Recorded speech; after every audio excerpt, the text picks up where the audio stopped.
پوچھنا چاہتا ہوں کہ آپ کی دلی چاہت کیا ہے آگے آنے والے وقت؟ ہاں، آگے چاہت کہ ایک مسلمان اچھے سے اچھا مسلمان بنے.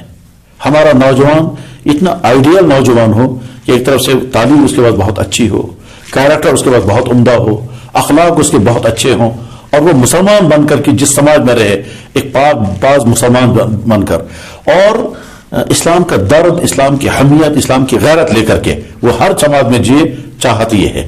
نیز دوسری چاہت یہ ہے کہ مسلمان، دنیا بھر کے مسلمان سمجھیں کہ اللہ نے اسلام کے ذریعے سے جو عزت ہمیں عطا فرمائی تھی، ہم نے چونکہ اسلام کے ساتھ وفا نہیں کی، اس وجہ سے 50 سے زیادہ مسلمان ملک ہیں اور اربوں مسلمانوں. سچ پوچھیے کہ دنیا میں بہت دولت مسلمانوں کے پاس ہے. کیا دولت ہے؟ ان کے پاس بہت سارے ممالک ہیں، تیل سب سے زیادہ انہی کے پاس ہے جی، ورلڈ کی سب سے بہترین لوکیشن ان کے پاس ہے، سمندر سب سے زیادہ قریب انہی کے ہاتھوں میں ہے.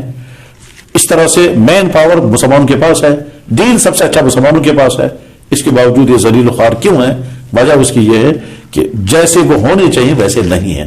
یعنی مسلمانوں کے دو جرم ہیں: خود دین پر چلنے کو تیار نہیں، اور یہ دین دنیا کی قوموں کے سامنے لانا تھا وہ بھی وہ کرنے کو تیار نہیں. جب بھی یہ دین دوسروں کے سامنے آتا ہے تو حیران ہو جاتے ہیں کتنا اچھا دین ہے، کتنا بہترین دین ہے. ابھی پچھلے ہفتے یہی کشمیر یہ سرینگر شہر میں ایک شخص نے جب اسلام قبول کیا اور ہائی سوسائٹی کے آدمی تھے تو کیسے وہ خوش تھا کہ کتنی اچھی باتیں ہیں، کتنا اچھا دین ہے. اور وہ بعد میں جب ملے تو کہہ رہے تھے کہ مجھے اتنی شانتی محسوس ہو رہی ہے، اتنی خوشی لگ رہی ہے کہ میں نے زندگی میں کبھی ایسی خوشیاں نہیں دیکھی. تو اور اس کو کسی نے اسلام دعوت. تو ہم سب کی چاہت ہے کاش ہم خود دین پر چلنے والے بنیں، ہمارے علماء ویسے علماء ہوں جیسے علماء ہوا کرتے تھے. ہمارا بزنس مین بالکل امانت دار، دیانت دار، کسٹمر کو کیئر کرنے والا، دھوکہ نہ دینے والا. یہیں سے کسٹمر کو کہیں یہ سامان ٹھیک نہیں ہے تم مت لینا، یہیں سے کسٹمر کو کہیں یہ ڈپلیکیٹ ہے یہ اوریجنل ہے. ہمارا دفتر کا ملازم کرپشن سے بالکل دور. اس وقت صورتحال یہ ہے کہ ہمارے دفتروں کا اوپر سے لے کر نیچے تک اکثر لوگ کام چور بھی ہے، رشوت خور بھی ہے.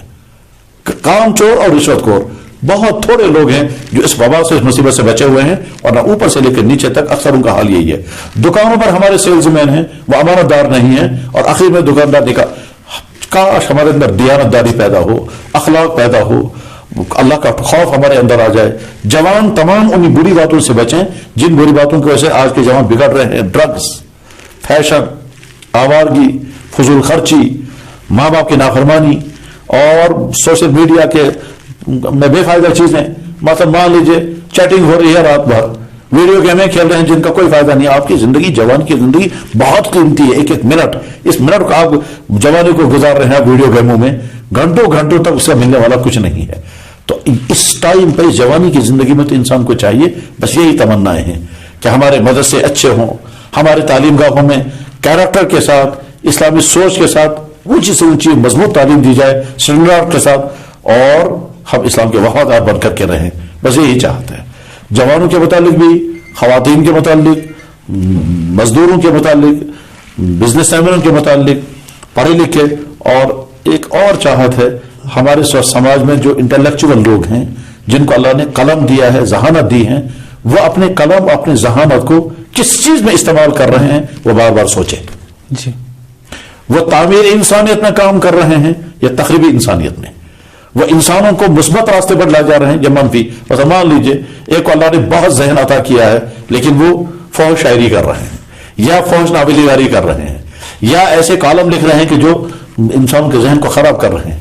تو کاش ہمارا انٹلیکچوئل یہ سمجھے کہ میں انٹلیکچوئل ہونے کے ساتھ سے پہلے میں مسلمان ہوں، اور مسلمان ہونے کی حیثیت اقبال کا نمونہ ہمارے مسائل موجود ہے. تو اقبال کو جتنی ذہانت تھی اور جتنے جینیس انسان تھا اس اپنی ساری ذہانت کس چیز میں خرچ کی ہے.